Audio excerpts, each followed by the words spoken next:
Hi there, that's right, Nick Dutch back on the camera again. How the heck's it going? Just having another delightful cup of tea and another delightful video. Hope everything is well where you are.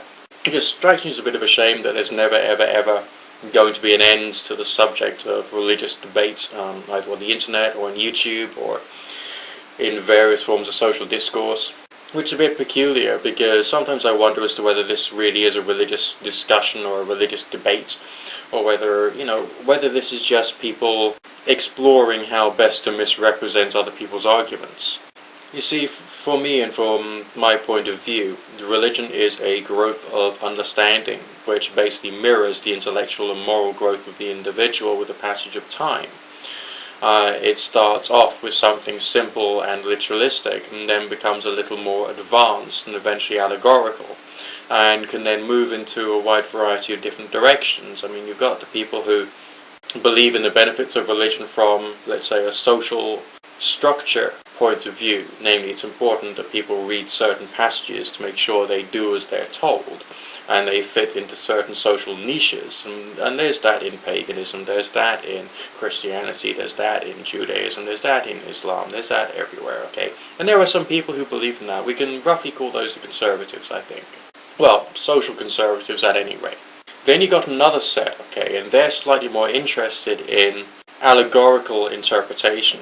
And they would see something like the exodus of the Jews from Egypt as being a metaphor for being lifted up out of some variety of emotional disquiet that you might be in under some circumstances, for instance. Or the crucifixion of Jesus Christ actually being symbolic of the development of forgiveness through metaphorically killing something inside yourself, which has actually been detrimental to your growth and progress, and thus to be resurrected again anew. Then there's yet another set which may believe in the benefits, the psychological benefits of watching your personal growth and development over time, which everyone goes through, but marking it in a way which is annual or seasonal. Right, and that goes with lunar cycles, solar cycles, gate fire festivals, Christmas, Lent, maybe Ramadan, and all the rest of that. But that's another section of what it means to be religious. And then maybe there's yet another set which deals more with identification. So an individual can identify with a particular character, or an individual can identify with or try and get some kind of reflection or empathic benefit from another individual or group. Let's say they might empathize with Jesus Christ when going through the various stages of the cross, when going through, let's say, some trials and tribulations in the workplace, and maybe even seeing the resurrection as being the victory of getting promoted in a job. Now, basically, what are all these things? Well, number one, they're completely and utterly harmless.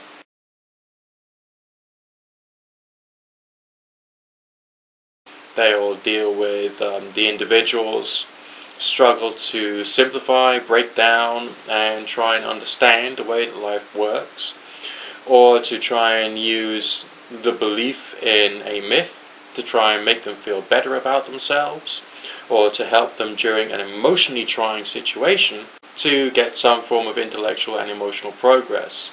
I don't really see any major issue with those.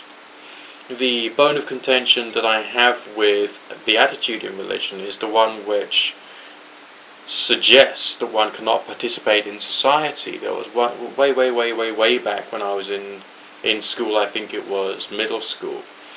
There was a certain small group of people in my class who would not go to like the Halloween party, because their parents did not believe in that sort of thing, whatever they thought that sort of thing was at the time. And then, of course, there's the varieties of literalism, which suggests that things that you learn in the classroom are wrong, such as science, evolution, and the rest of that. Wrong. It disagrees with what we believe in our book says. I mean, that's something which is just intellectually and socially detrimental, and it doesn't give people a good background or basis to grow academically. let alone to be able to build the skills and knowledge base that they would need later on in the workplace. So it's incredibly immoral to have those stances. And then you've got the other type which I disagree with, and those are the evangelical type, who like to try and force either a faith or an interpretation into somebody else. My personal impression is that these people have been treated that way themselves. And as such, there's something inside their psyche which suggests that a person who does this evangelical behavior is somehow someone who is worthy of respect. So what these people are probably trying to do, and this is just my own guesswork here, is to feel that they are doing something which is worthwhile in the eyes of one of their teachers or instructors from when they were younger.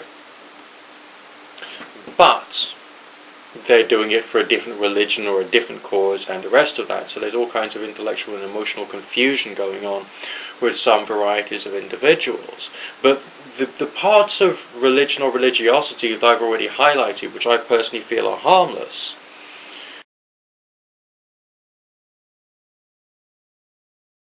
I still don't see anything wrong with that. There are some people who say that no, that should never be done. Never, no. You must only ever go to school or go and see a psychiatrist. Yes, that's the only way forward for you, yes. When basically you can't always have like a counsellor with you, or your parents holding your hand when you're going through a hectic situation. So maybe there's another reason why these myths that I was talking about can actually have some real benefit for other people. I mean, this is just hypothetical. Of course, there's the other beneficial aspect of religion and religiosity, which is the experience, or the apparent experience, of the presence of God. When I've been speaking with some well-meaning Christian priests, one or two of them would say that they can feel the presence of Christ when they are in prayer. I mean, to actually have a sensation, an experience when they're in prayer. And at this time in my life, I've had something very, very similar indeed, but of course I don't use Christian ideas or Christian mythology. But it's the same kind of experience, a sensation of a presence, which is interesting and intriguing. I don't have to accept the fact that that is proof of the existence of the Almighty. I can say that that is proof of the existence of the experience.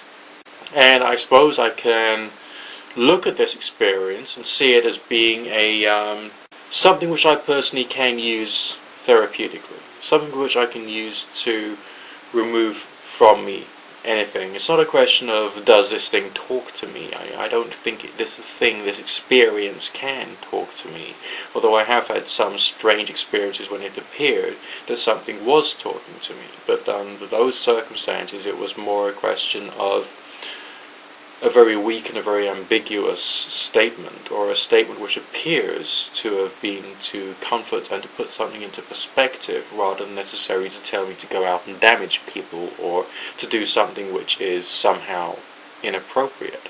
Because it wasn't, it was an experience in prayer. It was not a symptom as a result of an overuse of LSD, for instance. So there are lots of benefits to religion.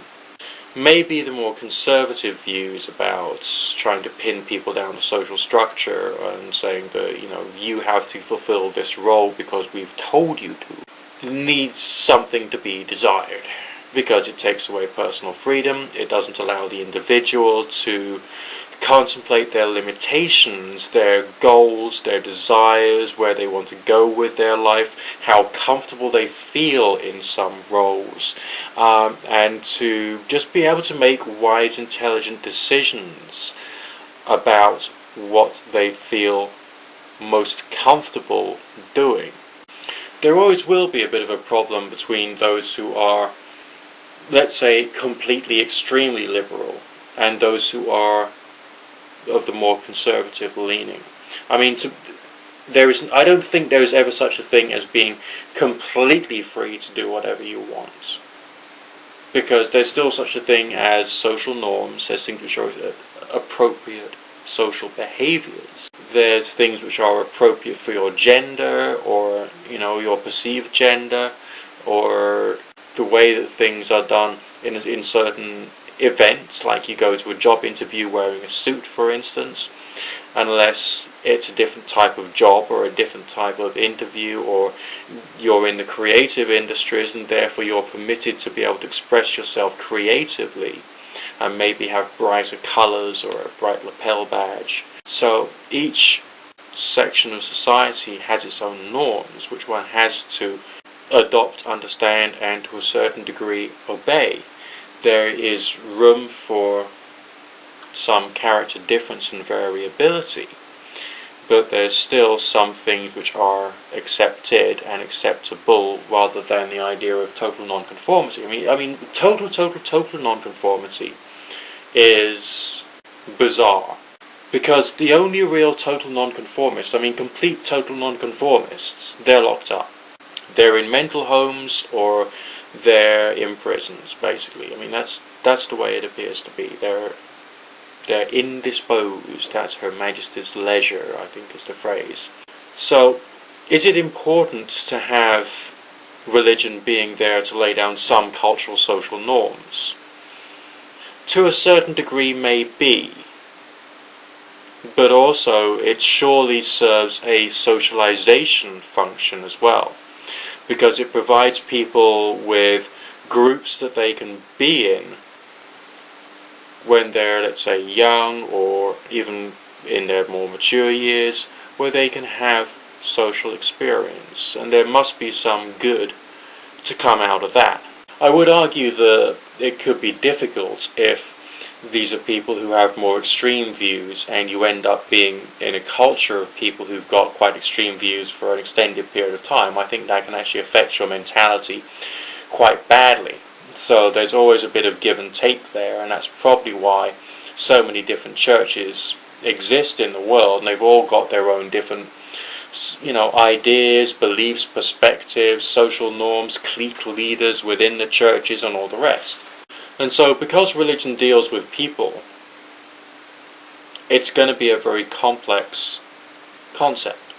It's going to be very difficult for us to be able to pin down precisely whether a particular group is good or not.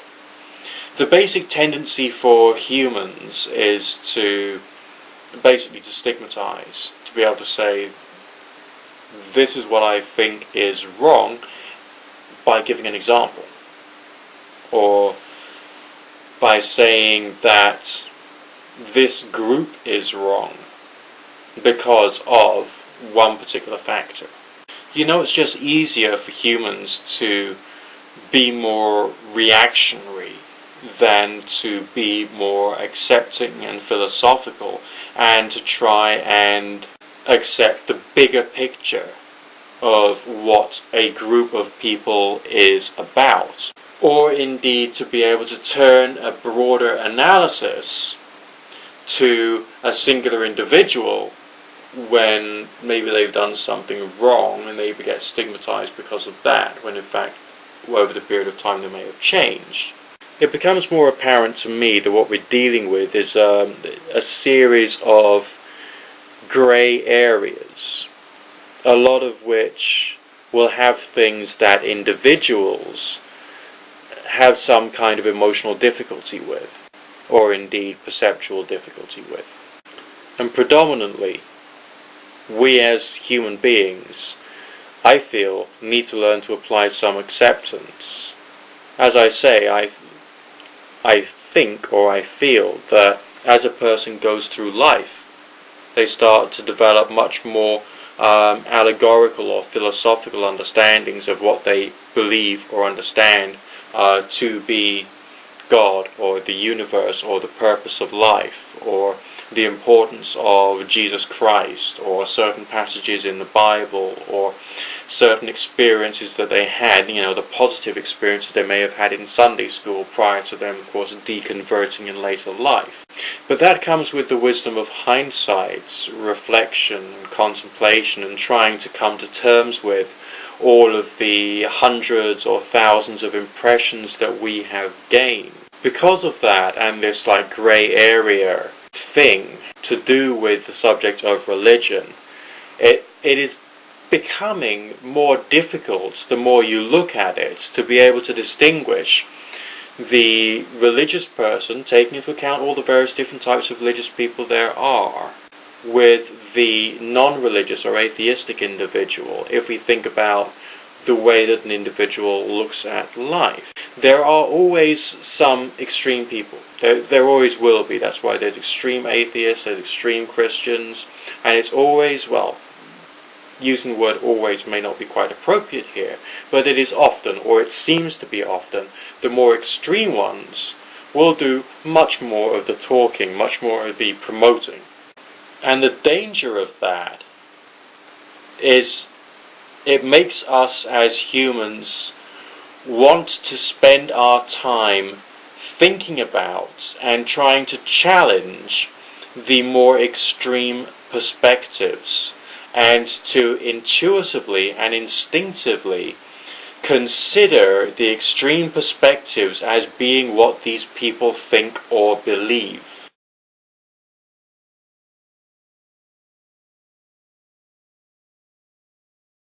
This is, I feel, because we're spending some time, in the back of our minds, trying to work out an answer to the more extreme statements that someone's made, or the more extreme beliefs that someone's come out with, rather than looking at the bigger picture.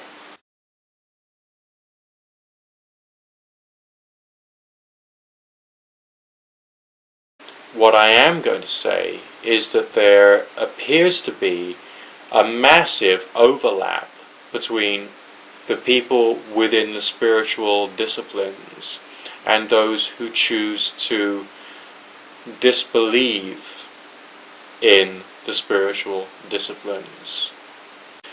I mean, where does the division really lie between someone who reads the Bible and contemplates some of the stories in, let's say, the New Testament, and applies some aspects of some of the letters to their life, or an atheist who reads a well-written book of fiction which has a well-written multi-dimensional character in it, and they identify with the character and they can contemplate some aspects of their own trials and tribulations through that fictional character.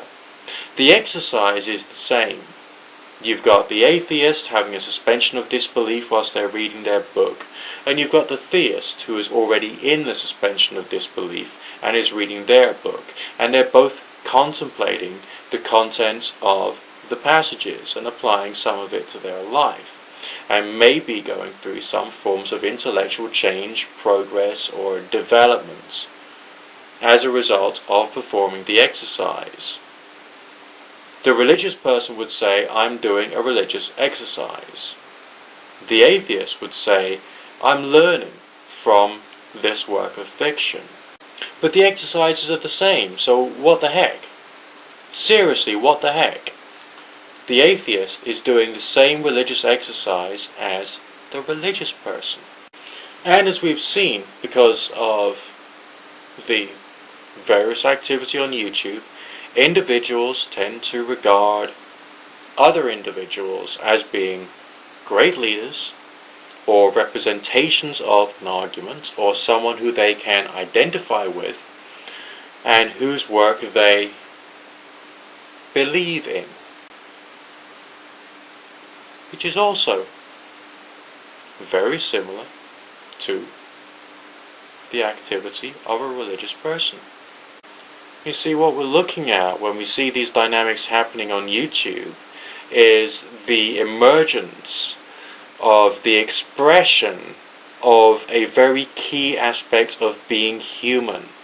It's not a question of the religious debate. This is much more a question of the political debate between people of different cultures who are discussing or trying to understand each other, or kicking their heels up against each other as part of a political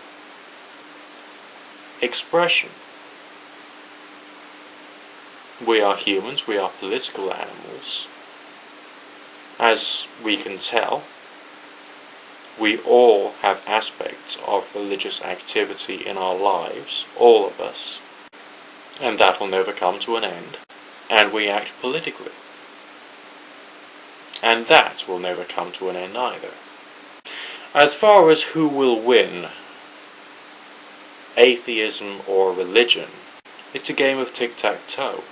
Neither side can win, especially as you're both doing more or less the same thing anyway. And I'll leave you with something spiritual. Now, I don't know if you're the same as me or not, but sometimes just seeing little things like this particular cloudscape can really make my heart leap. I mean, the way that the sun catches the top of the cumulonimbus there, I don't know if it's coming out well on this camera at all, but it's amazing. I mean, poetically and mystically speaking, this is truly painted by the hand of God. Literally, of course, it's, water vapor, convection currents, and all kinds of eddies, and changes in temperature with altitude, and all the rest of that. But when something makes your heart leap, I mean, it just makes your heart leap, and you might as well say it's come straight from God to you. I mean, this is beautiful.